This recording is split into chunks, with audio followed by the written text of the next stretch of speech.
noite, Santa Clara para clarear.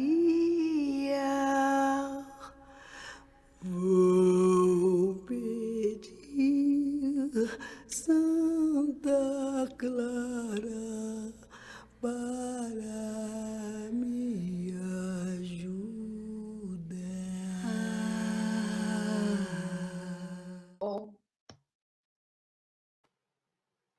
Bom, Graça. Vai, Artemisia. Tá me ouvindo?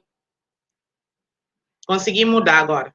É interessante quando eu escuto Graça falando, eu vou visualizando essa trajetória. Lógico que a Graça consegue ter uma trajetória militante muito mais enraizada, né, neste processo. Aí eu faço uma militância mais acadêmica dentro dessa minha condição de ser estudante de cooperação internacional e vou usando de ferramentas de palestra, de denúncia deste processo. Tem uma questão interessante dentro do processo do feminismo. Isso vai estar interligado com essa questão da África, inclusive, porque é vista sempre a mulher africana de forma também estereotipada, como uma mulher submissa. Aqui, é bom colocar esse ponto. A mulher africana ela é vista como submissa. Aí eu pergunto, submissa para quem? Submissa para quem? O que as pessoas entendem como submissa, como submissão?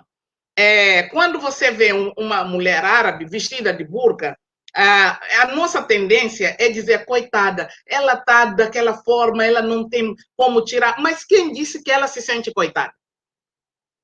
Eu acho que nós precisamos criar parâmetros individualizados de leituras para cada sociedade. Não podemos generalizar os comportamentos sociais, padronizar os costumes e tradições.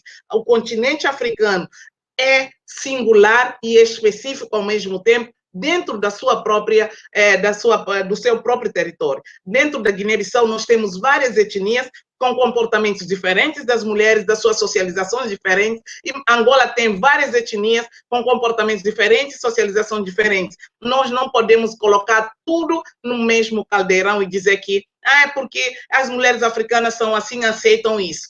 Existem questões que a sociologia mesmo diz, o casamento é uma instituição social. O casamento, quando é uma instituição social, ela tem regras.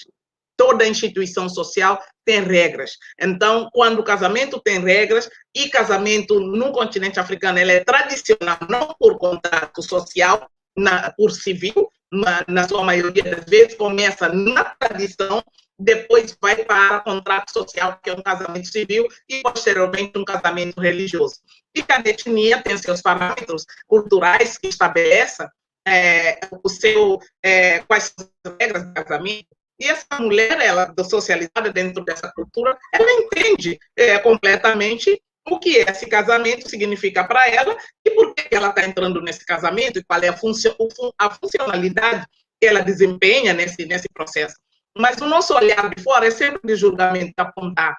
Parece que as mulheres aqui são mais empoderadas que as mulheres africanas. Será que, me perdoe, Fernanda, por ter usado essa expressão, mas é uma coisa que eu já percebo e eu preciso falar isso. E eu preciso falar isso porque a todo instante nós somos taxadas de que nós não somos feministas. Existem mulheres mais feministas que mulheres africanas? Desde o processo é um feminismo diferente, que não é feminismo branco, que não é feminismo brasileiro, negro, mas é um feminismo africano. É um feminismo africano. A forma da compreensão da nossa condição feminista ou da mulher na sociedade, ela não é vertical, ela é horizontal. O feminismo é horizontal. Inclua todos, homens, mulheres, crianças. As mulheres não lutem sem os homens. A luta não é contra os homens, é, antes de tudo, junto com eles. Este é o processo. Então, você não pode perceber que essas mulheres são submissas aos homens, essas mulheres não conseguem travar suas lutas. Eu costumo dizer, não é o machismo o nosso grande problema para a nossa mobilidade no espaço de poder no continente africano e de tabela aqui no Brasil também. Somos nós mesmas mulheres nosso grande problema dentro do movimento negro, dentro das organizações, nós que sabotamos umas às outras, nós que entramos de acordo com os homens para sabotar as outras, para derrubar a outra que está na frente.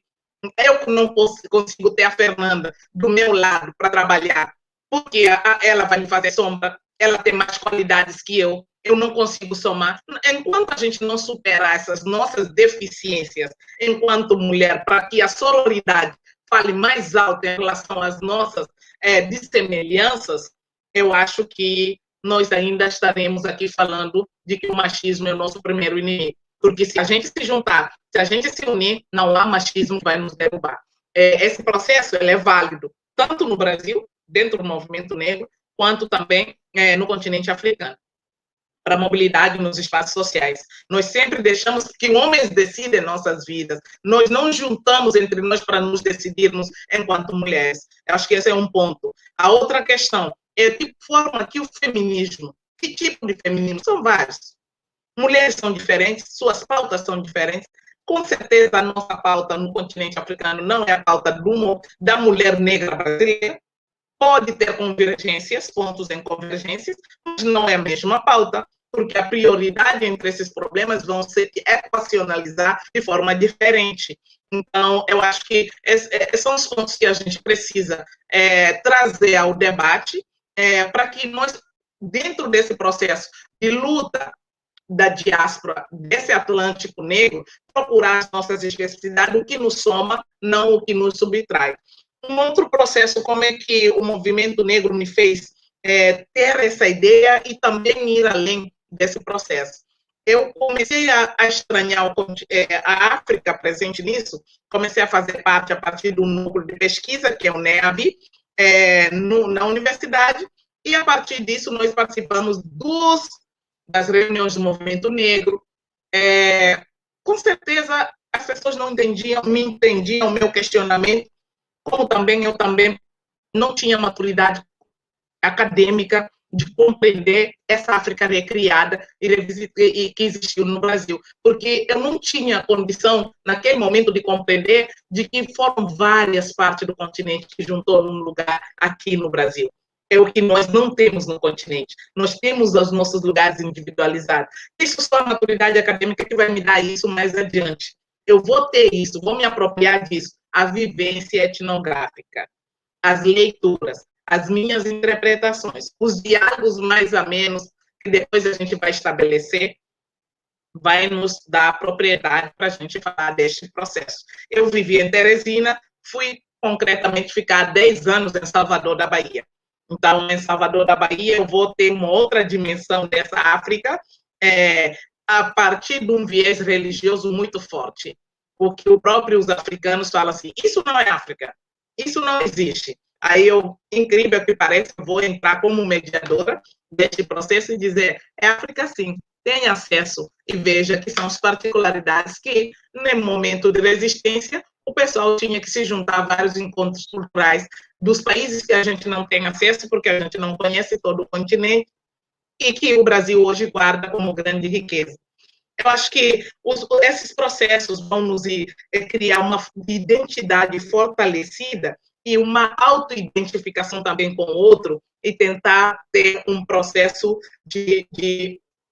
como é que se chama? Um processo de um elo mais forte que existe entre a África e a diáspora brasileira. Não, o impacto do momento, não sei como é que aconteceu com Graça, pela questão da idade mais nova, quando chegou ao Brasil, em relação a mim, que já chegou numa idade muito mais avançada para vir fazer a universidade.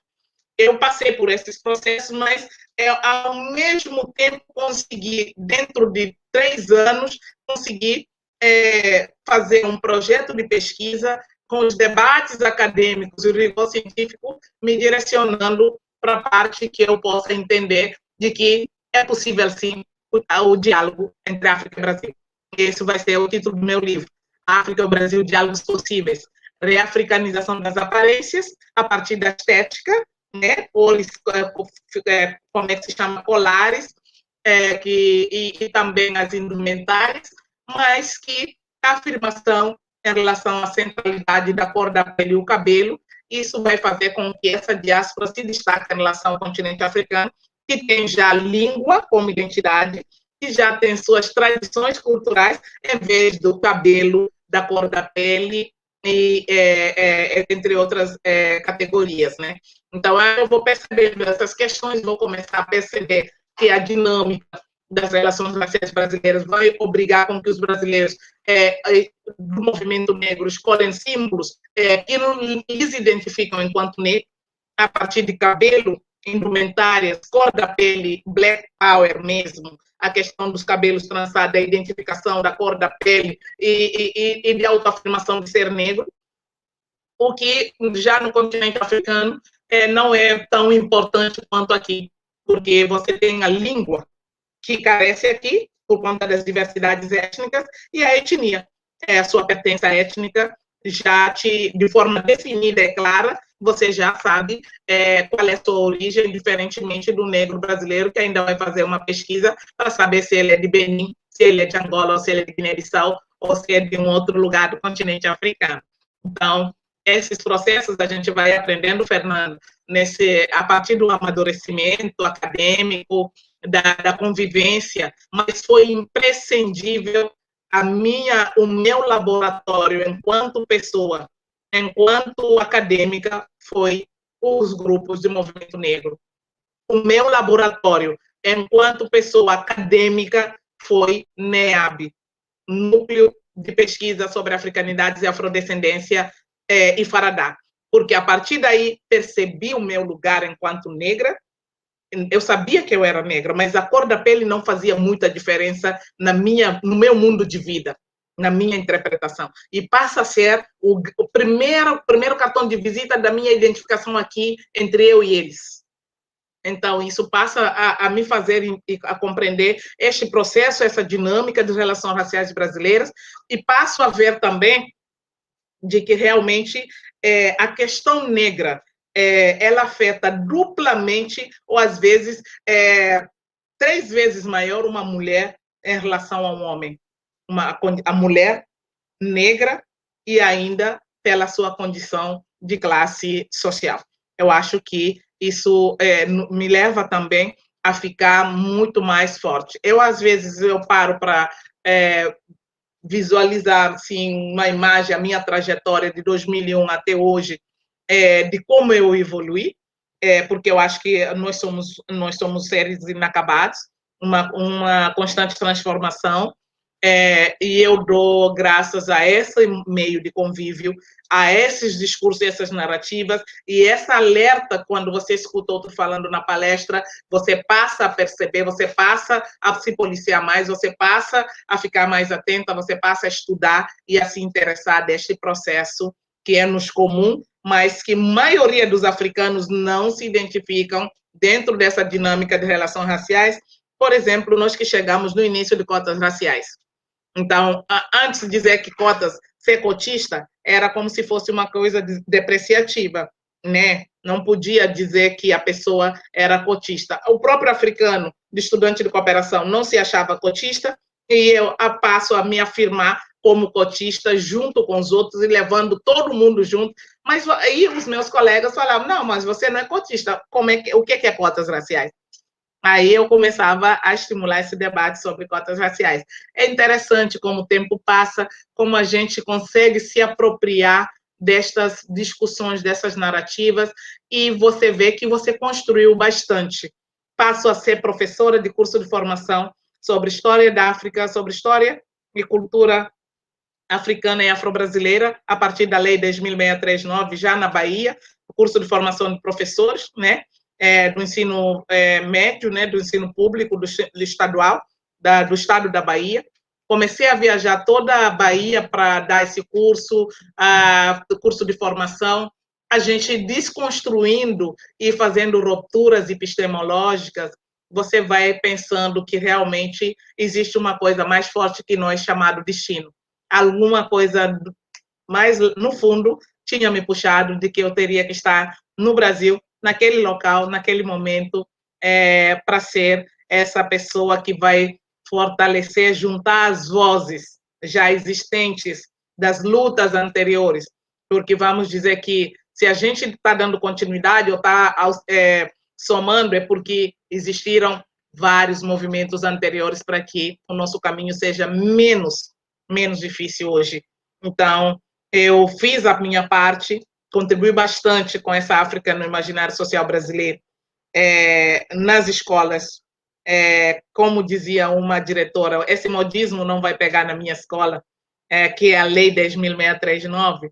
Esse modismo da África não vai pegar na minha escola, porque eu não vou submeter aos meus meninos o constrangimento de aprender, de revisitarem quem são os seus.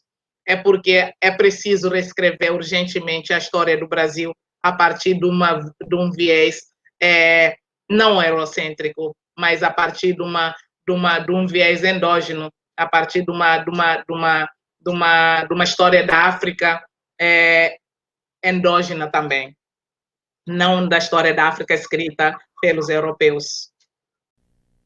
Vou pedir Santa Clara para clarear.